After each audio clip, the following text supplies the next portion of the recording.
and Dolph Ziggler had that almost like Shawn and Diesel like partnership. There's all those images everywhere, every day. I mean, because Dolph was kind of at the time not really doing a lot of stuff, and you guys just seemed to click. What was it about you two together that worked so well? I mean, we get along in real life. We've known each other for years. But I think we've also, both got a bit of a crazy work ethic, and we're always want to kind of prove ourselves constantly.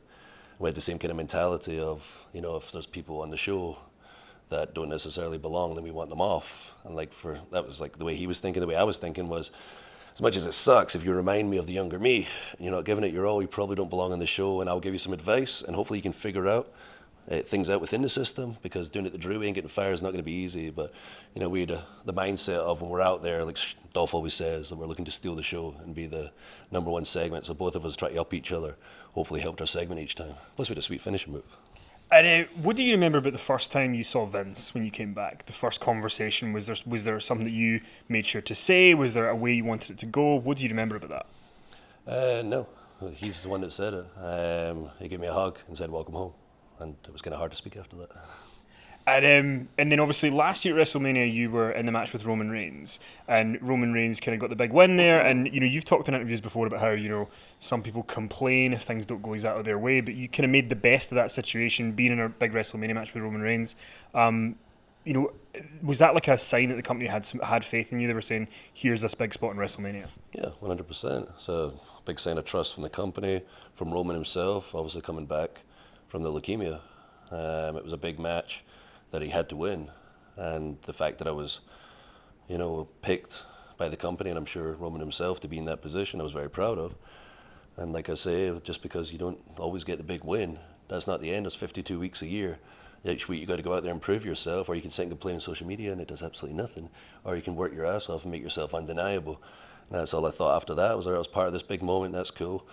I'll find my moment down the line, but that night had to be Roman's moment. And you were on WrestleManias before, you'd been at WrestleManias, but that was your first big WrestleMania one-on-one match. What do you remember about the day and kind of the experience? Was there any interactions that you remember? Not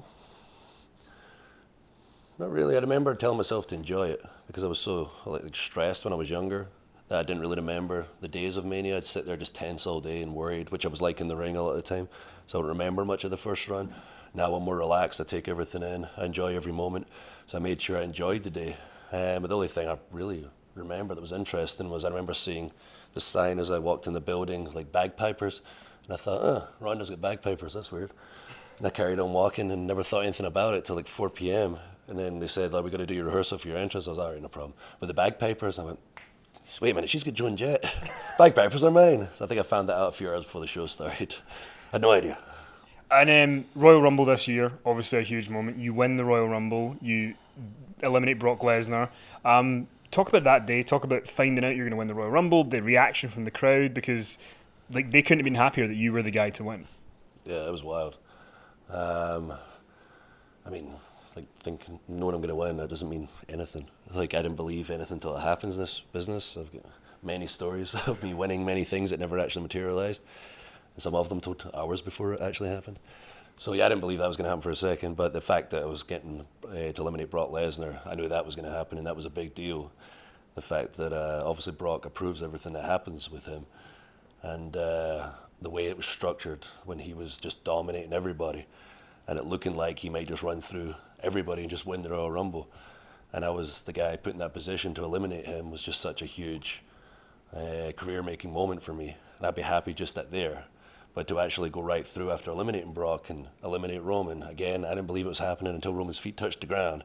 And then you see my actual reaction on my face when my legs ceased to work, and then the whole 19 years of all the ups and downs come running back to me, and the sacrifices by my family, my wife, etc., just all hit me at once. And I lost the power to walk, and just the cherry on top was, thankfully the crowd didn't boo or just go silent. They cheered, especially with Edge returning. It could have been, it could have been interesting because he eliminated right before Roman, so they might have wanted him to win. And the fact he reacted so positively was just such a insane feeling.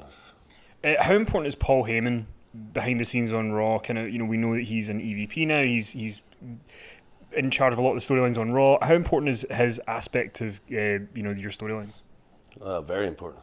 Like, important to everybody, but just for me in particular, like he's always got me. He's always been the biggest supporter of me, motivated me even in 3MB to give me ideas and try and put me out there. But he's always understood Drew Galloway, Drew McIntyre. Obviously, I worked with his protege, Gabe Sapolsky, as the champion in Evolve for so long, and now I'm getting to work with the Master. And he's always making sure that I'm on the right track and getting to show the world Drew Galloway. And that's the reason the crowd are responding so positively, is I'm actually Drew's being Drew finally.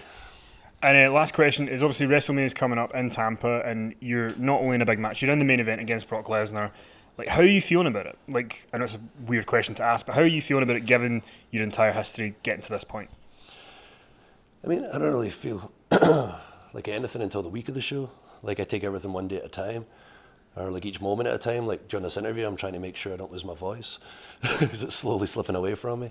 And yeah, I'm just like in the back of my mind, I'm like, you know, when it gets to that week, Mania week is crazy. It's going to start going through my head, like, it's really happening, it's really happening. Then when I wake up in the morning of WrestleMania, is when it's all going to hit me at once. Like, mate, you're actually wrestling Brock Lesnar for the WWE title at WrestleMania.